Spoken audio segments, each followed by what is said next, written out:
Good morning, one and all. So today we are in the day 6 of our hybrid mode FDP, that is exploring the potential of natural resources in drug discovery. And today we have an eminent personality, Dr. Lalita Priyanka Dwarampudi, as our speaker. Good morning, ma'am. Good morning, ma'am. So now I'd like to give a brief introduction of today's speaker, and without any delay, we can go into the session. So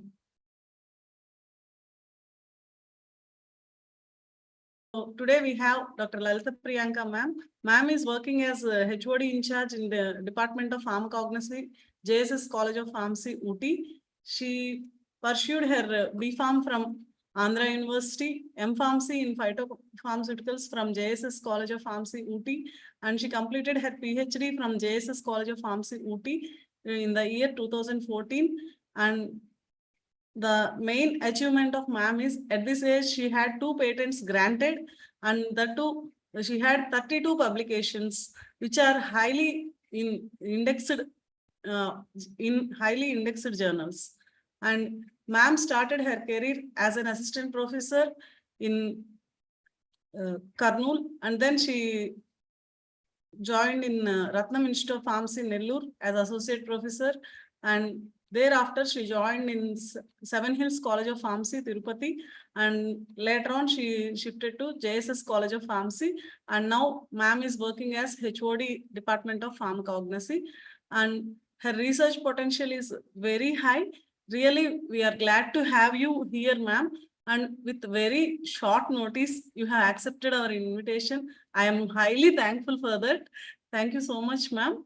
And with this brief introduction, I request Lalita Priyanka ma'am to please continue the session.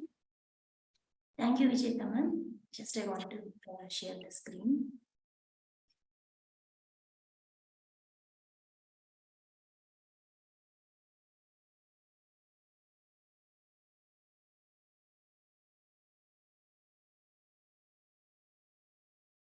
Is it clear, ma'am?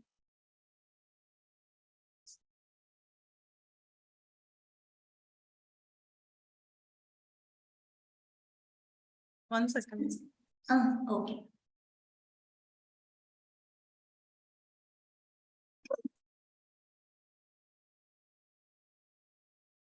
Live, I guess. Yes, ma'am, it is clear. Yes. Can I start it? Yes, ma'am, you can start. A very good morning to all the teachers and all the research scholars, those who are attending the online teacher training program, and also physically those who are attending. A very good morning to one and all. Today I am going to discuss metal flavonoid nanocomplex based drug discovery and illustration. So like if you consider the world in the sector of pharmacognosy, we have around 5 important sources, natural sources. The first source is herbal origin. Everyone know about it. So after that, we have animal sources, metal sources, mineral sources, and marine sources. If you consider the research that has happened, only 5% of research has happened till now, and there is scope for still 95% of research, because if you consider the metal, mineral, and marine origin and also the animal origin, there is very less amount of research has happened. So you can explore in these areas, those who are in M.Pharmacy second year, those who are in B.Pharmacy final year, they want to explore. We have lots of research to do in this natural origin. So let me explore metal flavonoid nanocomplexes, how this idea came. So when we are referring to various traditional textbooks, we have an idea that Ayurvedic basmas were reported in herbal pharmacopoeia, and I have gone through the composition of that various herbal formulations or the metal based formulations. So if I consider the end product is cupric oxide, so what we have done is we have characterized that particular end product and found to be in the nano range. So what and all our traditional ancestors, they developed various techniques, no? they are in nanoparticle size range. So then I thought that why can't I can go for doing some research by combination with modern scientific technology, so that it can be useful to treat certain diseases like cancer. So even though I'm exploring metal flavonoid nanocomplexes, I want to give you an illustration, an example with which you can have a very nice understanding. So with one disease and one molecule, I'm going to explain you so that you will understand deep research, how a PhD research will be there. So let me start the presentation. So, by offering my sincere pranams to the lotus feet of Sri Dhanvantari, father of Ayurveda, I would like to commence my presentation. So, everything focus on cancer now, but we are exploring the metal flavonoid nanocomplexes towards it. So, if you consider worldwide, cervical cancer comprises of 12% of cancers in women. So, almost 500,000 women worldwide died of cervical cancer, if you consider annual statistics.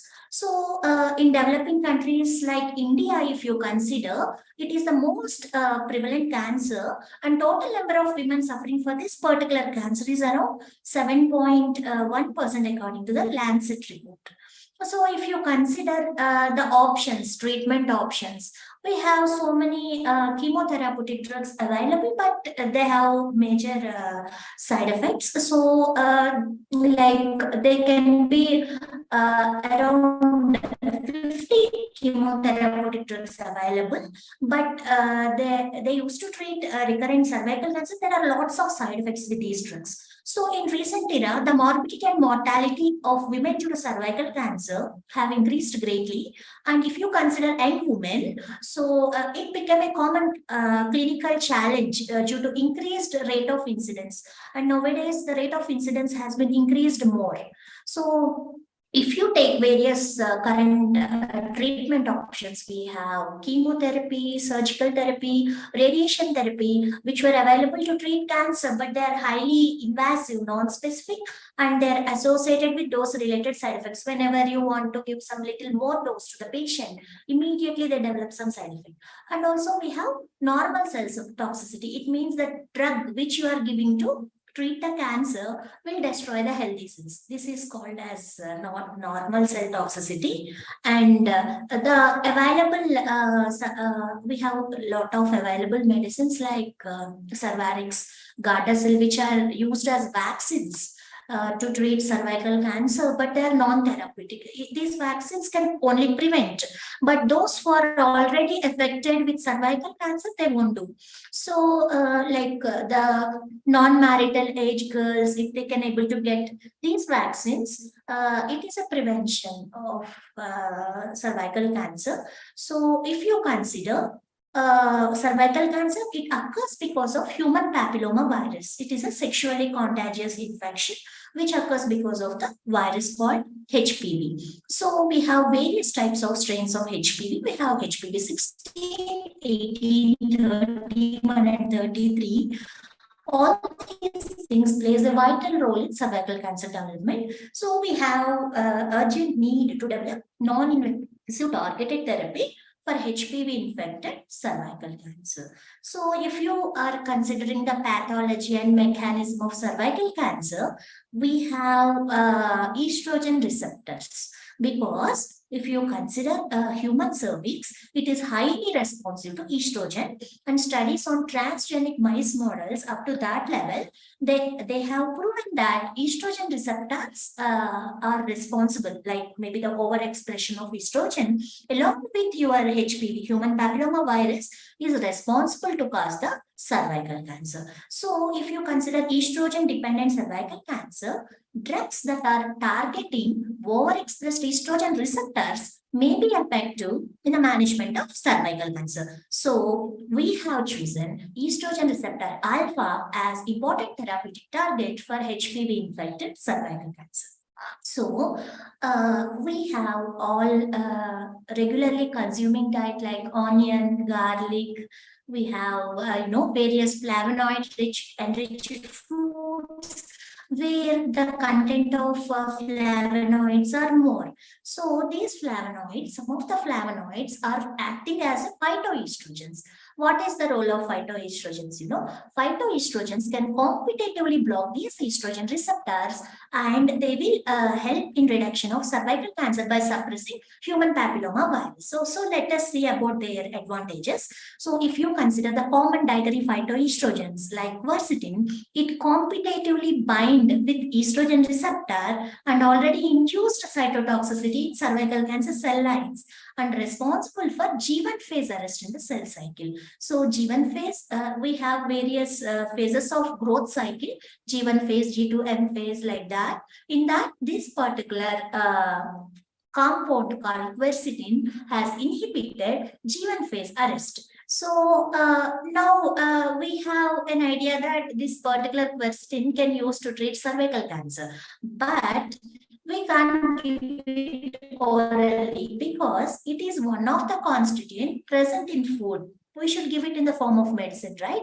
So oral administration of quercetin resulted in the formation of its conjugated forms in gastrointestinal tract, which made difficulties for quercetin delivery at the site of action. So whenever you give quercetin orally, what happens is it won't reach that particular site to treat, okay? So if you olden days, like in 1969, the discovery of cisplatin leads to tremendous progress in the advanced stage of cervical cancer.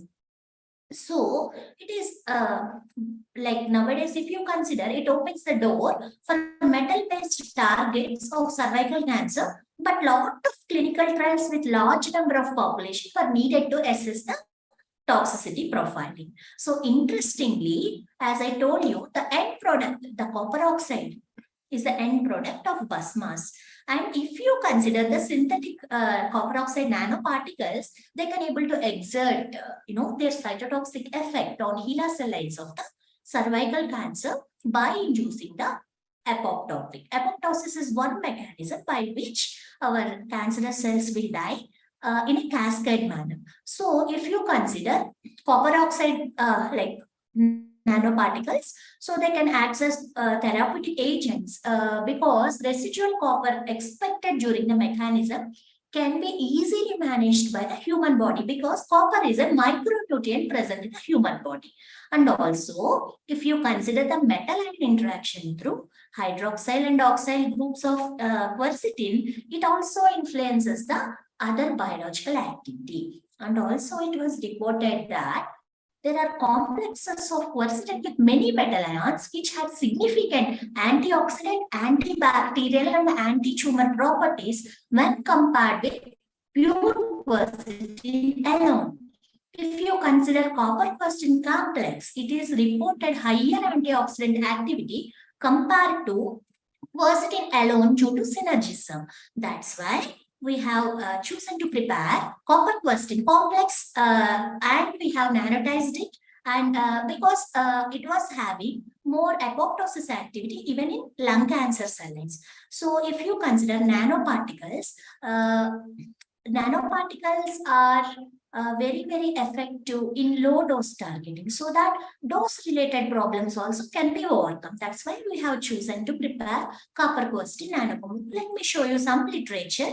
It proves that chronic estrogen is responsible for causing HPV infected cervical cancer in transgenic mice. So these are some articles which reports estrogen and estrogen receptors are culprits in cervical cancer, and also prevention and treatment of cancer using estrogen receptor antagonist drugs, synthetic drugs. And already it was proven that flavonoid quercetin is showing very well activity in HeLa cell lines, which belongs to cervical cancer. These HeLa cell lines are isolated from a woman who is suffering from cervical cancer. And also, like we have various mechanisms and pathways of quercetin with cancer prevention and management. And also, like if you consider the copper oxide nanoparticles, they have cytotoxic effect on the cancer cells. So, and also the antioxidant activity of copper quercetin complex was proven to be good.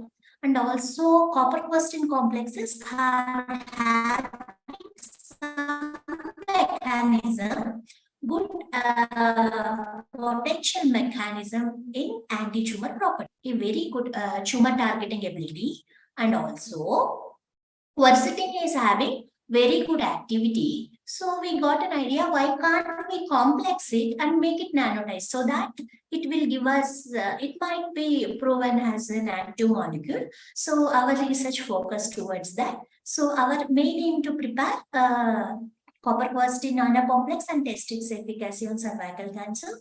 So the objectives are to prepare, characterize this particular developed complex, and also we have checked its activity in various molecular pathways on HeLa cell lines, Shiha cell lines, ME180. HeLa, Shiha and ME180 belongs to cervical cancer, and L929 cell lines belongs to human, normal cell lines of human origin. By MTTSA and to measure the cellular uptake and test of toxicity of the above complex by using acute oral toxicity testing. So we also performed in vitro antioxidant activity using lipid peroxidase assay, DNA damage assay, and also we evaluated the estrogenic activity by estrogen receptor binding assay and RT-PCR analysis. So these are various phases. First, we should prepare copper quercetin nanocomplex. We have characterized it using UV, FTIR, DSC, and all advanced instruments which were shown here. And also, we have checked at various molecular pathways, like we have checked for cellular uptake, whether the particles were going inside the cell deeply or not, and also cytotoxicity studies using MTTSA on L929, HeLa cell line, Shiha, and ME180 cell lines. We also observed the acute oral toxicity testing as per OECD guideline 423 with a animal ethical committee approval, and also we have performed lipid peroxidation assay and also DNA nicking assay, ctDNA damage, and in phase 3 we have analyzed the apoptotic damage and also cell cycle analysis and RT-PCR analysis by estrogen activity evaluation, and also estrogen receptor binding assay we have performed. So this is the method for which we have got a patent. Quercetin dihydrogen cupric oxide we have taken with the presence of methanol and 72 hours of rigorous stirring at 500 RPM. We have performed the thin layer chromatography TLC with petroleum ether and methanol in the ratio of 6:2, and it is filtrated and concentrated, and it was washed thrice with DMSO and water in the ratio of 1:1, and again it was mixed. Now we got at this stage we got our copper quercetin complex. Now we should nanotize it. To that we have adopted physical size reduction technique where we used high energy ball mills with stainless steel balls and wires with powder and ball ratio 1:10 at 450 RPM. And results and discussion. So let me explain. The yield was 51% weight by weight, and brown color complex was formed, which is soluble in DMSO TMF. And it is slightly soluble in methanol and water, but insoluble in carbon tetrachloride, and it is stable at room temperature. So if you consider seeing this particular UV visible spectroscopy, the quercetin two absorption bands were observed at 377 nanometers, and the absorption maximum for sequencing was shifted to 430 nanometers at isobastic point, indicated the formation of complex by extension of the conjugated system. The stoichiometric ratio was found to be 1:2 with Jobs blue. So FTIR spectroscopy. So if you see the characteristic C double bond O mode stretching of quercetin occurs at 1065 centimeter inverse, and the bonds suggested that coordination bond was formed between copper and quercetin. And also these are various peaks which were observed at 1330 for quercetin, 320 for quercetin, and it was shifted to 1354 for sequencing, indicating that there is formation of the complex.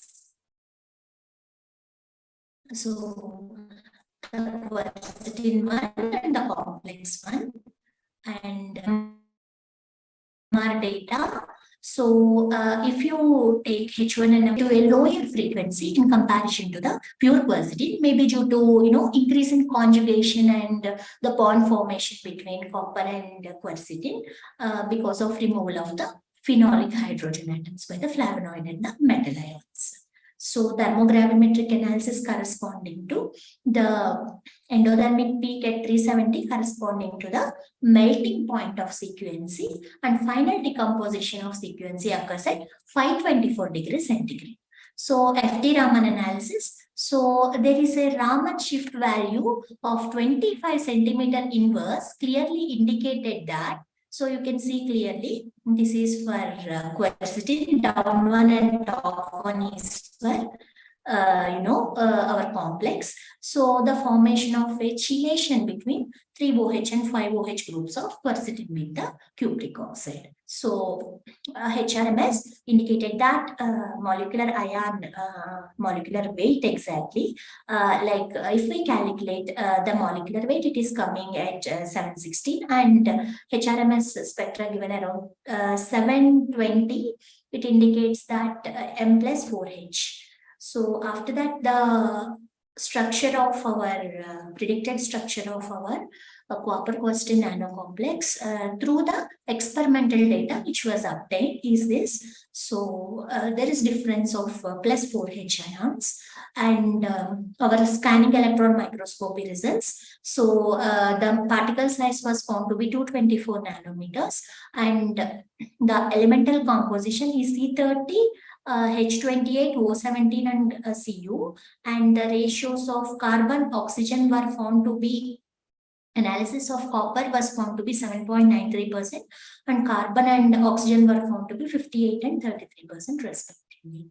And this is the our EDAX data. So where the elemental composition was explained, and high resolution transmission electron microscopic image, the particles were polydispersed in nature, and the size range was around 200 to 250 nanometers. So XRD patterns you can see. So if you see cupric oxide XRD, it shows a relatively sharp peaks you can see here. But if you take sequency, you don't have that much sharpness in the peak formation. It suggested that less ordered crystals which are amorphous in nature. So it is indicated that cupric oxide is crystalline in nature. It indicates that the formation of complex. And zeta potential. So the stability of nanoparticles and interaction of cell membrane can be determined by zeta potential.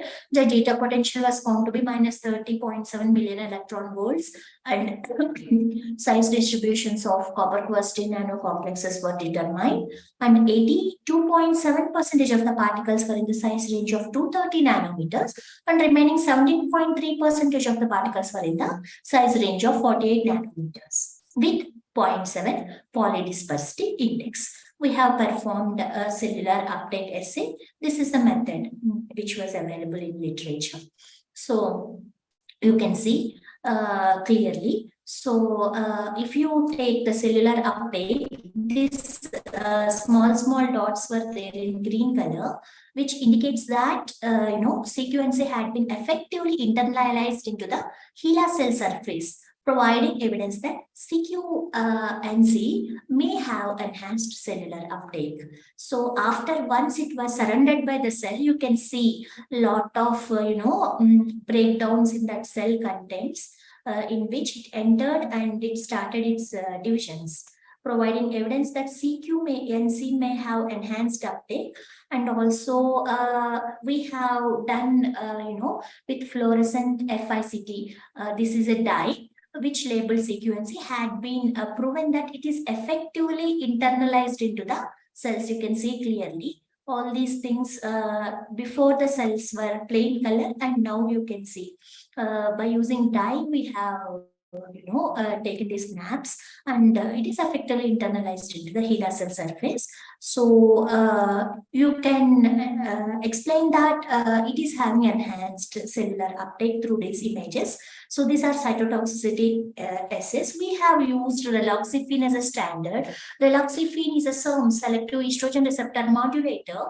To compare with raloxifene, we have checked our standard activity. Almost it is showing nearer in case of our HeLa cell lines, and also little less activity when you compare it with Shiha cell lines and ME180, where in ME180 cell lines where raloxifene is showing around 11 microgram per ml, activity sequence is showing around 15 microgram per ml. So comparatively better. And if you see this normal cell lines, the cytotoxicity was there with raloxifene, but when you see sequencing, the cytotoxicity was less.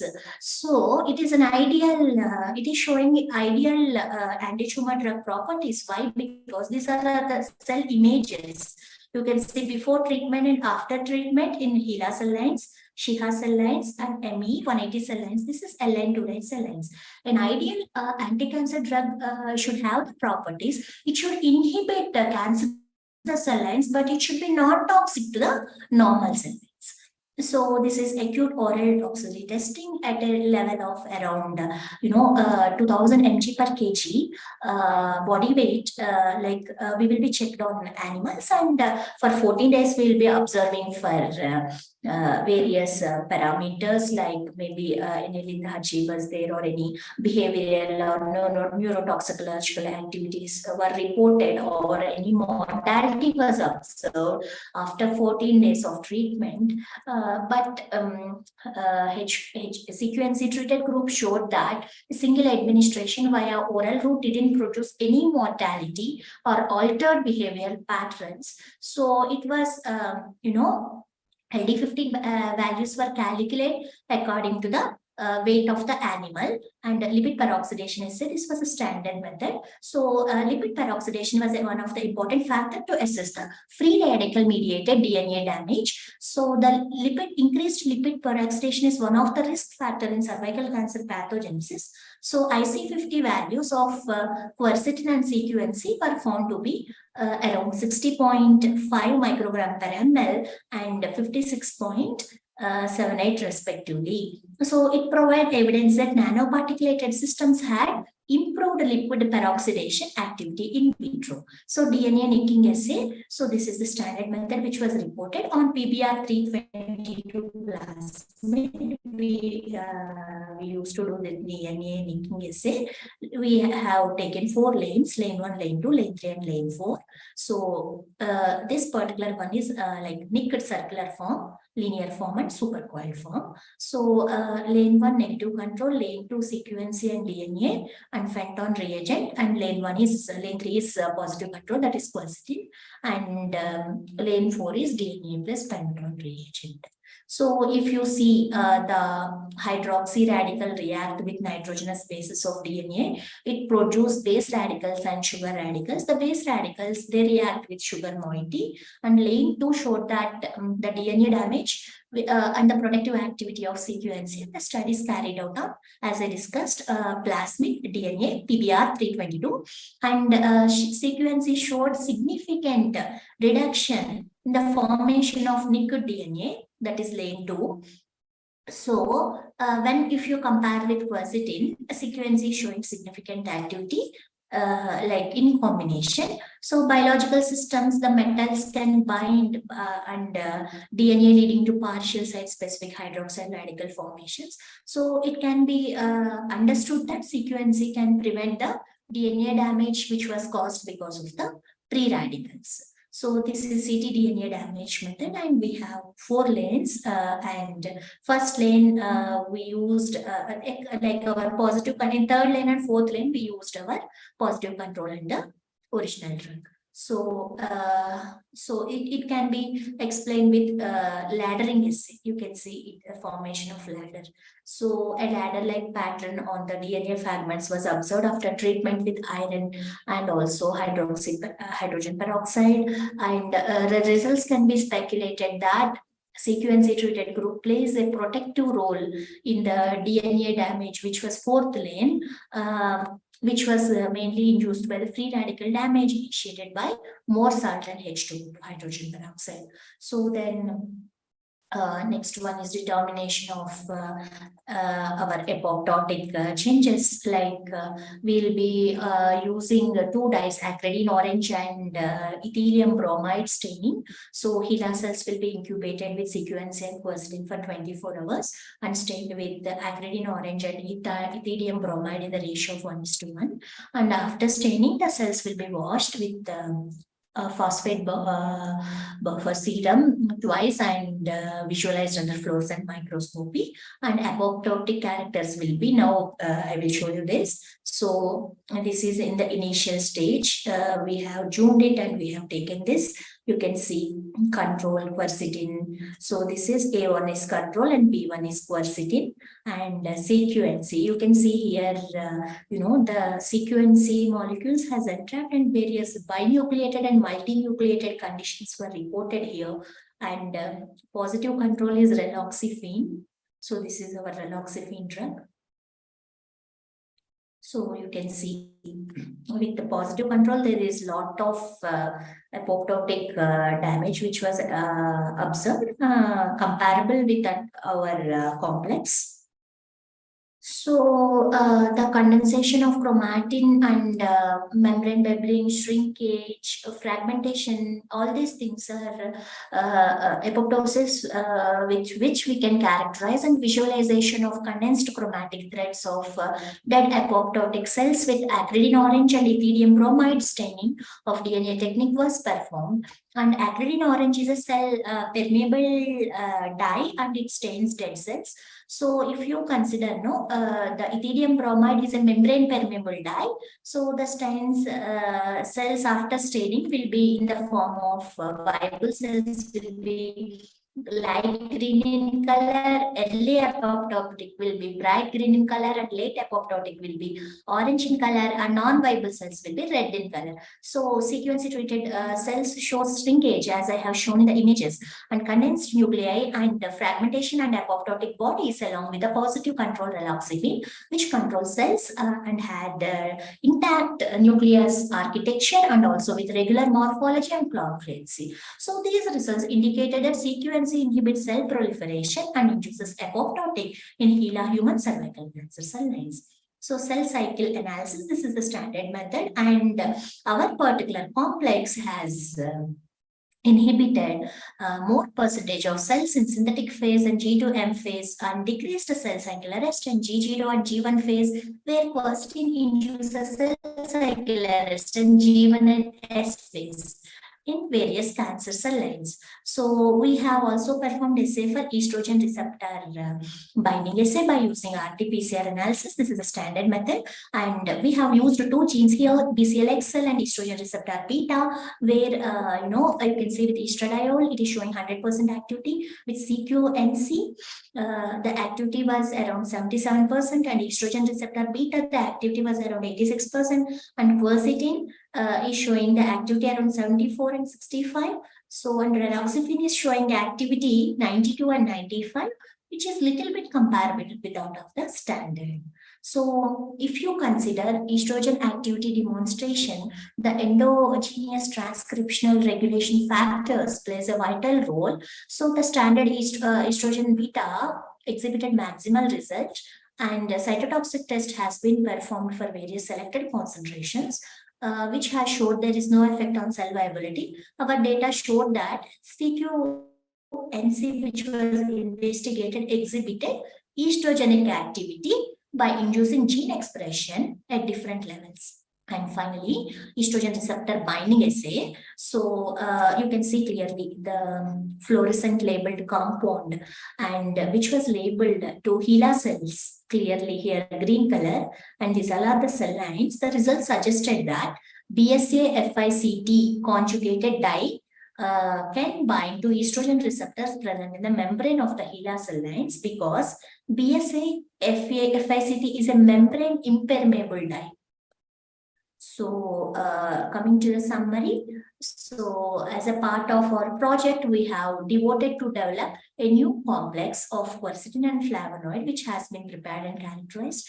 The study examined the interaction of metal ion and quercetin. The complex has been characterized for its spectral data and analytical data, and cultured cell lines HeLa Shiha MV180 of different clonal origins effectively inhibited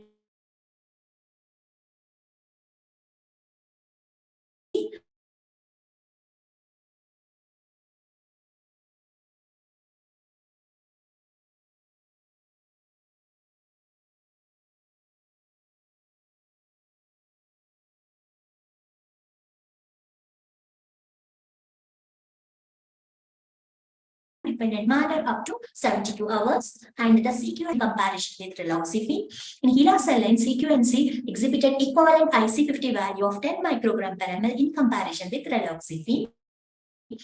In Shiha cell lines, so the IC50 value was observed at a rate of 12 microgram per ml. In raloxifene, it was around 10 microgram per ml. So if you consider, as I discussed, we have a synergistic activity which was reported when in scientific observation with CQNC, and it is showing high antioxidant activity, and the cells the animal didn't produce any mortality up to a dosage of 2000 mg per kg, and the CQNC inhibits cell proliferation and also induces cell apoptotic death in human cervical cancers of HeLa origin, and also in HeLa cell lines, it arrested more percentage of cells in S phase and G2F phase, and estrogenic activity was also good compared with quercetin alone, and also it is showing good receptor binding activity. The overall results demonstrated that CQNC is a novel promising biomaterial for cervical cancer therapy. So these are a few things when we are into research. So these things you can observe.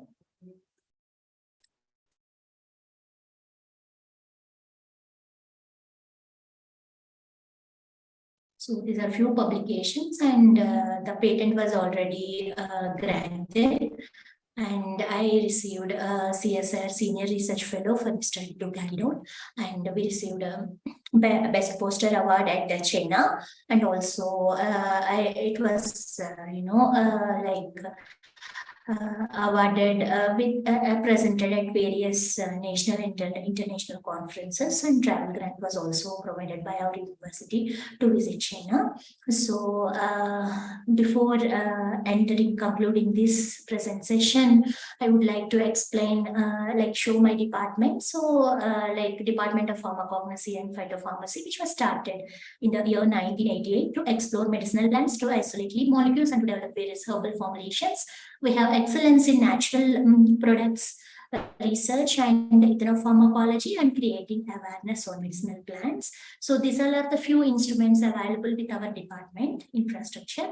And also we had a center called TIFAC or HD, Technology Information Forecasting Assessment Council, Center of Relevance and Excellence of Herbal, which was inaugurated by Dr. APJ Abdul Kalam by our former President of India in 2001.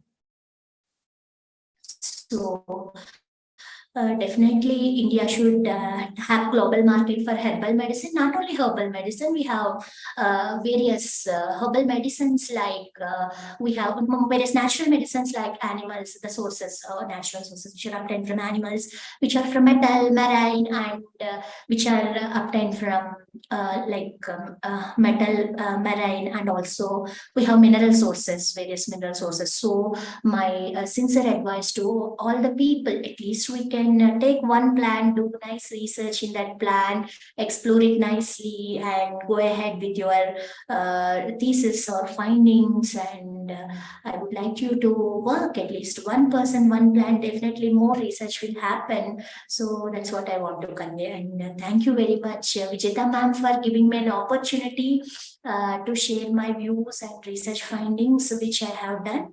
And thank you very much to your principal with Chowdavaram sir for providing me the opportunity. I would like to extend my thanks to the management, Chebrolu Hanumaiah College of Pharmacy, and also all the organizing secretaries, those who are involved behind success of this event. Thank you very much, ma'am. Thank you, Lalita Priyanka ma'am. Thank you, ma'am, for this enlightening session. Actually, you really emphasized us on the importance of natural product research. So far, whatever the sessions, they are really good and they are in a conventional manner. And this is something which the students and even the researchers can explore by using these metal-based flavonoid complexes. It's really very nice to have you here, ma'am. And hopefully this session will be highly helpful for all the research scholars who are attending this online, and even for our students who are seeing from the seminar hall.